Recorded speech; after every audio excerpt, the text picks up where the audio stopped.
So yun po mga kabiyaya, isang mabiyayang araw po sa ating lahat. At ito, latest update po sa kaso ni Catherine Camilon. Catherine Camilon latest update, Catherine Camilon viral issue, Catherine Camilon viral case. So ito po, no? Medyo ewan ko kung totoo tong balitang to na ito. Nakakaiyak ang sinapit. Patay na si Catherine Camilon ayon sa pahayag ng PNP, CIDG na nakalabas na ng kampo. Hala, ba't ko napindot yun? Sorry. Nakalabas na ng kampo. Sino PNP? Si De Castro, si Alan De Castro. Nakalabas na ng Totoo kaya to, no? Ay, naku po. Eto mahirap dito. Sabi ko na nga ba, mapupunta lang to sa wala tong kaso na to eh. So, syempre, bago natin to simulan, don't forget to like, share, comment, and subscribe sa ating YouTube channel. At pakipindot na lang din po yung bell button para lagi tayo updated sa ating mga video araw-araw. So, eto mo, panoorin natin tong full video ni, matagal na rin naman to. Siguro napanood nyo na rin naman to. Pero bigyan natin ng reaction, no? So, ito yung video.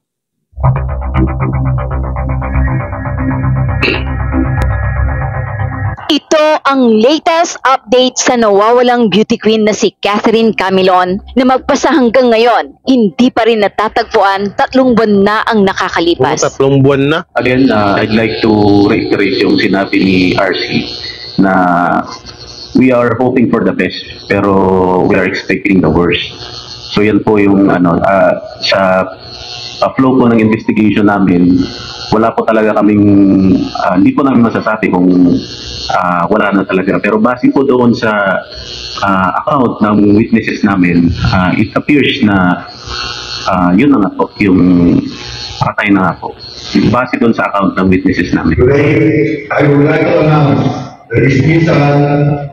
Nako. Ay, nako. So, ayun nga daw sa, ay si Catherine Camilon ay patay na nga daw po. Pero sana hindi mo na sila nagsasalita ng ganun, no? Kasi wala pa silang nakitang bangkay. Hindi pa nila nakikita yung bangkay, hindi pa nila nakikita si Catherine Camilon. Kasi syempre masakit sa pamilya niya yun, marinig yung ganyan na si Catherine Camilon patay na, si Catherine Camilon wala nang pag-aasang mabigyan ng hustisya. At hindi sila nagsasalita ng gano'n kasi isipin na lang sana, diba? Isipin nila yung pamilya kung ano yung ng pamilya. So, tuloy natin. Police Mayor Alan Abella De Castro sa PNP Service effective January 16, Ito tinanggal na? signed by me.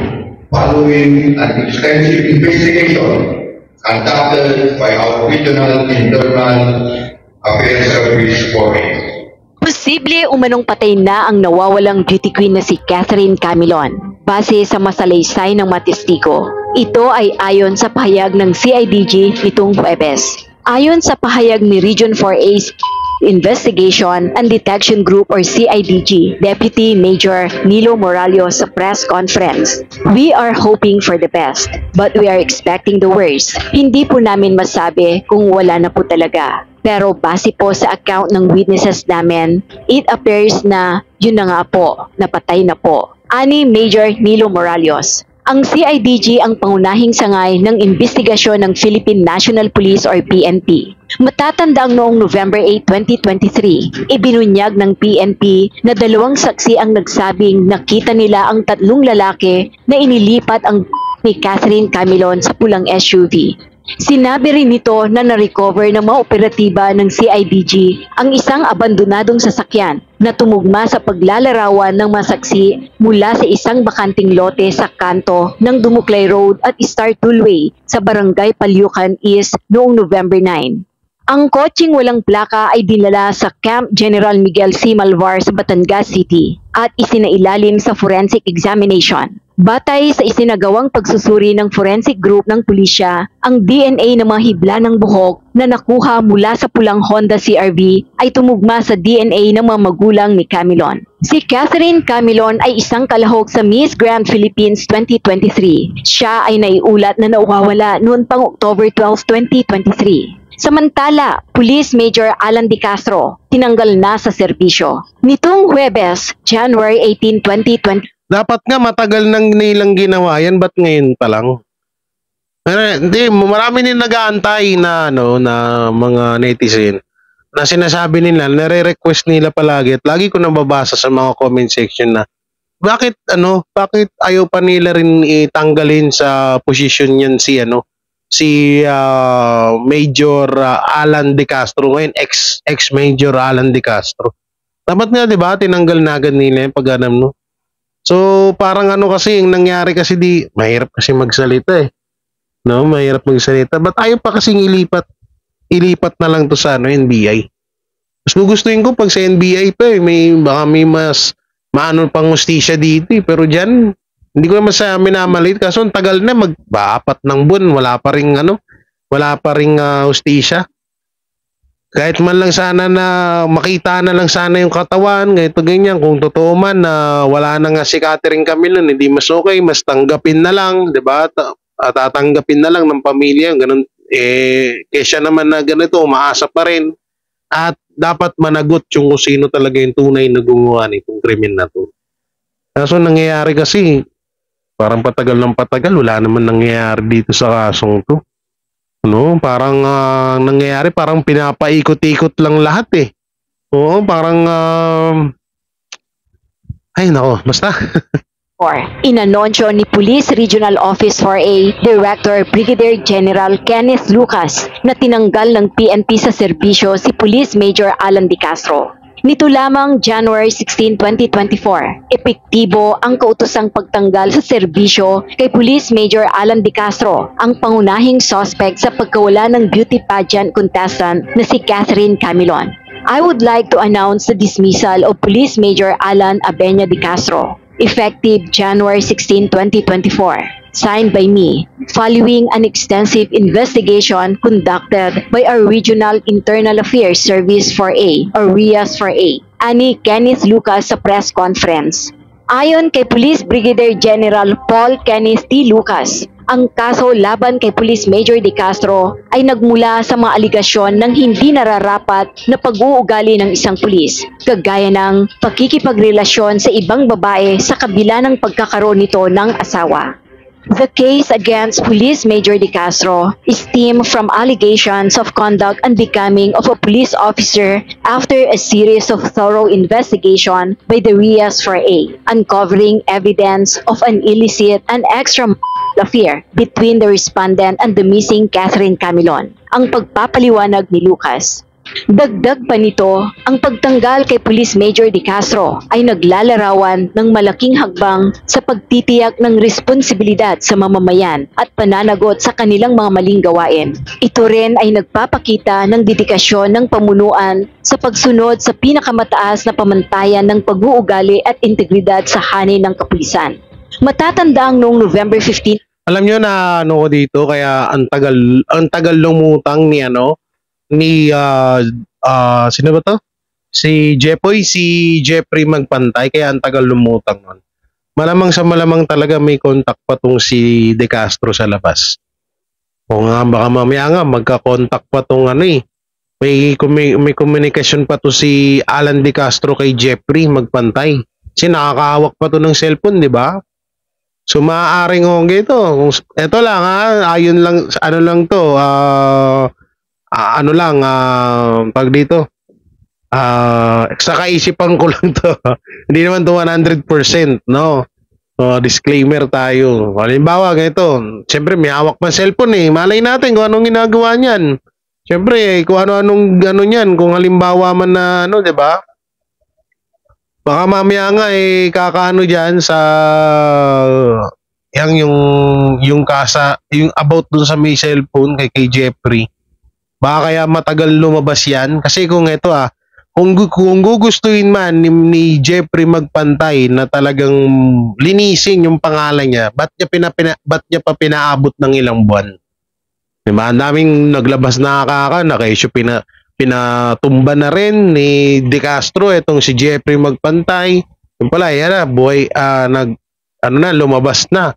Doon na lang kayo magtataka bakit ilang buwan. Halos Halos magtatlong buwan na eh. 'Di ba? Halos 3 buwan na nung lumabas si Jeffrey Magpantay. Doon siguro nag-setup muna kung sakali man po na sila yung mga salary na. Disclaimer tayo, mahirap na no. Kasi isipin mo 3 months. Nung kailan 3 months saka ka lang lumabas.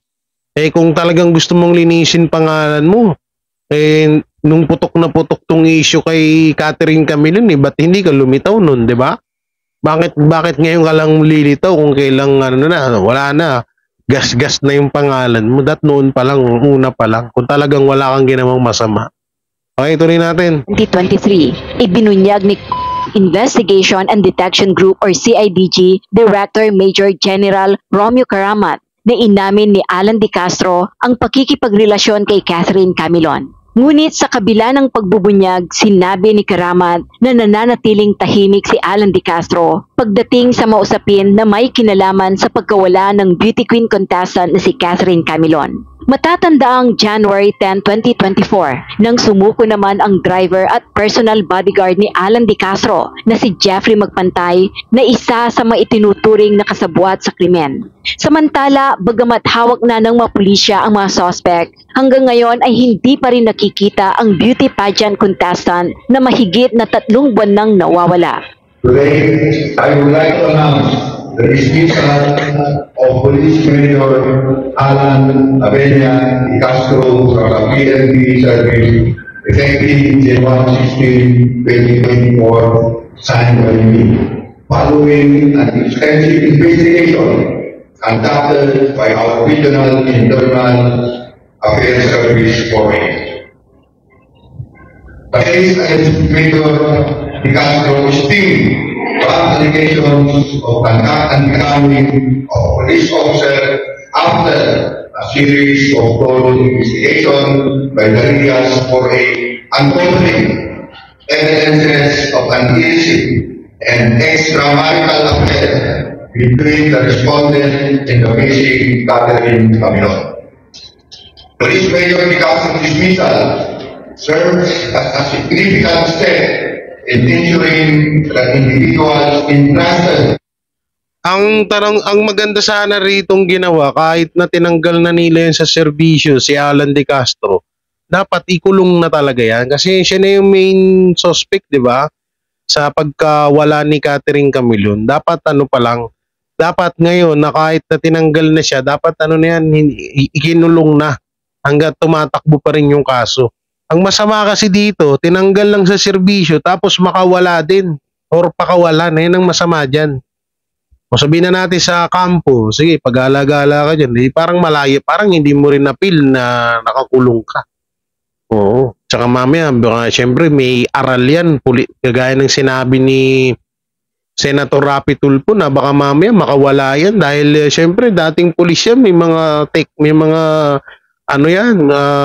subok na yan or magaling yan sa mga ganyang bagay ng mga pag syempre dumanas ng matinding training yan, no? Hindi naman magiging major yan kung nagbulakbol eh. 'Di ba? Ang masama nito, baka tinanggal lang tapos bandang uli na hindi nga makita si Catherine Camilon, pakawalan to si Alan De Castro. Yan ang masakit diyan, pati itong si Jeffrey Magpantay. Ayun yung pinaka inaalala ng mga netizen dyan. Kahit din ako, iniisip ko, sabi ko, paano kaya kapag hindi pa rin mahanap ilang buwan, taon, si Catherine Camilon, wala pa rin papakawalan si Jeffrey Magpantay, papakawalan din tong si Alan De Castro. Hindi nga natin alam ngayon wala pa rin pinapakitang may sinasabi ang PNP pero wala silang pinapakita na katibayan na si Alan De Castro ay hawak pa rin nila ngayon. Diba? Malay natin, hindi na natin alam ngayon yung batas natin eh. Mahirap na ngayon sa NBI, may pa ako dyan, pero sa PNP wala na kasi tagal. Yung katulad nung kay Galemo ba yan? Galiemo. Kay Jobilin, diba? Wala din. Bigla na lang nawala ngayon. Ano nangyari? Nga na. May nabigyan ba ng hostisya? Wala. Diba? May pinakita pang buto, peki naman. Pero mo, ilang days pa lang na yun, biglang ganun na agad, kalansay na lang. Diba? Parang ang labo na kasi talaga pagdating sa PNP. Oo, yun, pustahan tayo. Tumagal-tagal si Alan De Castro, laya yan. Papakawalan yan. Oo. Okay, tuloy natin. May ano pa ba to? Gaano pa ba kaano nito? Wait lang wala. Mamaya puro ganun. Puro ganun na nga lang. It's an illicit affair. And Ito. I don't Ano to? Attorney ata itong magsasalita. Oh. hindi ako agree dun sa desisyon na Ito. ako reaction ko as Major's Counsel. I think medyo hindi ako agree dun sa desisyon na i-dismiss siya. I don't Attorney ni ni De Castro. Okay, syempre malamang kakampihan mo si De Castro, attorney kanya loko pala eh. think there's any piece of evidence that could support such a decision. Oh, for me, hindi siya enough kasi what we're talking about is a relationship. It's an illicit affair. And mere messages and photos. Eh di ba may kaso naman about sa tungkol sa kapag kasal ka na tapos na patunayan na may karelasyon kang iba, diba may kaso doon? Ba't anong sinasabi nitong attorney na to na hindi daw siya pabor doon sa pagkatanggal sa serbisyo ni Alan De Castro dahil napatunayan nga to na may karelasyon na ibang babae kahit kasal na siya? Anong nangyari sa attorney? I don't think that is proof. Actually, nakalagay sa pleadings namin yan eh. It takes more than that to prove an illicit affair. Maayos naman ho yung naging resulta na yun naman ho talagang inaasahan. Eh, kahit naman ho ikaw may pangambat pa din. Kahit pa paano, dahil ang pagkakasismis naman ho niya. Ay, nanay ni Catherine. Ang niya, parang ang alam po ho namin baka andyan lang din siya. Pag-alaga lang. Ako, simula noong Ito yung kapatid. nung una pa lamang, umasa na ako. Hanggang sa ngayon, naasa ako na mabibigyang linaw ito na kailangan kung ano yung totoo, yun ang maging maging resulta ng problemang ito. Kailangan kong malaman, kailangan kong maintindihan Siyempre, kung magulang. ano ba ang totoo, kung nasaan ang aming anak. Dahil ang aming anak ay mahalaga siya sa amin. Tama. Kailangan naming malaman na nasaan ba siya. Nakikiusap naman ako bilang tao, bilang ina. Sila na may tao rin, na kailangan naman magsalita sila. Yun lang naman ang hinihiling na. Wala na yan, madam, nanay, ma'am. Alam nyo, kapag mga ganyan na tao, tapos tawag dito, hindi mo basta-basta mapagsasalita ho yan. So dito tayo, tingnan natin yung mga komento ng mga netizen. Dito sa video ito sa video na to ni Jenny Pere. Yan. Matagal nang patay yung tao. Ang punto, nagkakaroon lang ng run around yang investigation at kapwa nyo pulis yang suspect. Hindi sapat yang expulsion lang sa serbisyo ang penalty. Tama yan. Totoo yan. Gagaya na sinabi ko kanina, di ba? Hindi sapat yun eh. Kasi makakalaya din to. Charge him for murder along with his accomplish all material circumstantial evidence along with the witness account is enough to hold water in court that will warrant conviction. Let us feel the PNP is truly service the people. Sabi ni user, mga netizen to, no? So ito, daming natutuwa sa pagtanggal dahil kung hindi siya tatanggalin, gumagalaw pa din ang galamay, meaning connection sa labas. Thank you, nakakatuwa na balita. Isa na ako sa masaya mabigyan ng hustisya ang pamilya. Hindi, alam nyo, hindi pa talaga to nakakatuwa kasi kahit na wala na ho yan, batang liwanag natin, kahit wala na ho yan sa serbisyo, makakagawa pa rin po ng hakbang yan sa labas. Ang maganda yan, ikulong. Kasi nga nakakaano pa rin yan, hindi pa naman siya nakakulong. Baka mamaya makalabas pa yan eh. Salita to. Mahirap manghusga ng kapwa. Lahat tayo ay nagkakamali. Both of them are professional and thinking putang na mga puro English na to eh. Bisit magbasa eh. No? Dapat ipakita ang katawan kung patay o buhay. Puro haka-haka ang hirap ng ganyan. Kawawang pamilya ni Camilon. Totoo yan, no? Dapat ang mga hindi sila nagsasalita ng ganun kasi syempre, bakit parang tayo, ba't parang lumiwan?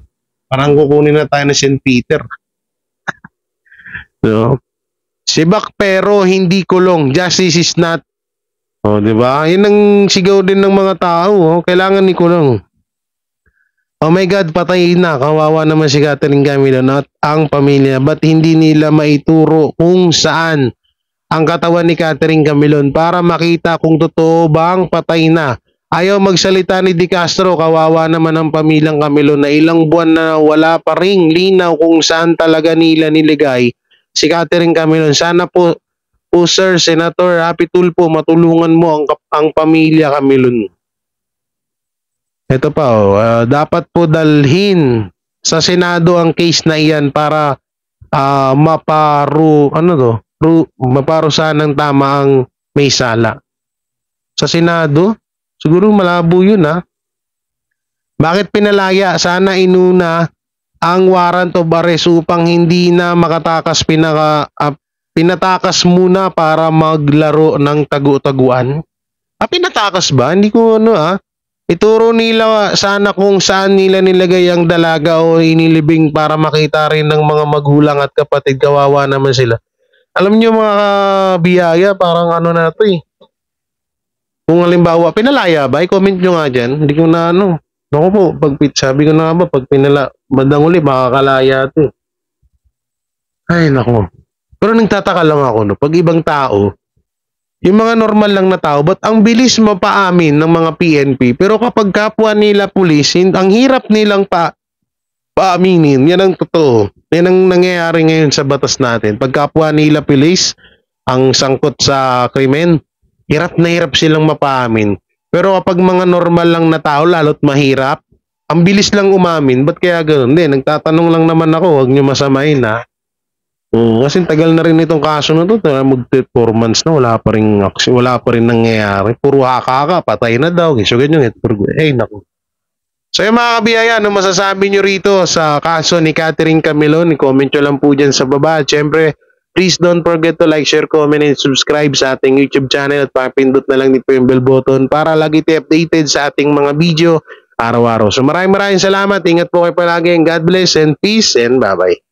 Sila ang TVJ Defenders. Pagtatanggol ang katotohanan sa mga bashers. Tunay ang kanilang dala, katotohanan talaga. Ano mang sabihin nyo ay di yan sa kanila uubra. Mga salita nyo na di katotohanan. Sila ang patunay na merong katotohanan. Wala silang kinatatakutan, basta nasa tama kanilang pagyalaban. Ang TVJ ay kanilang susuportahan. Sila ang defenders na laging nasa likuran. JD Barra, Jake Magnus, Chris Ulo, Tita Messi, sila ang nandyan.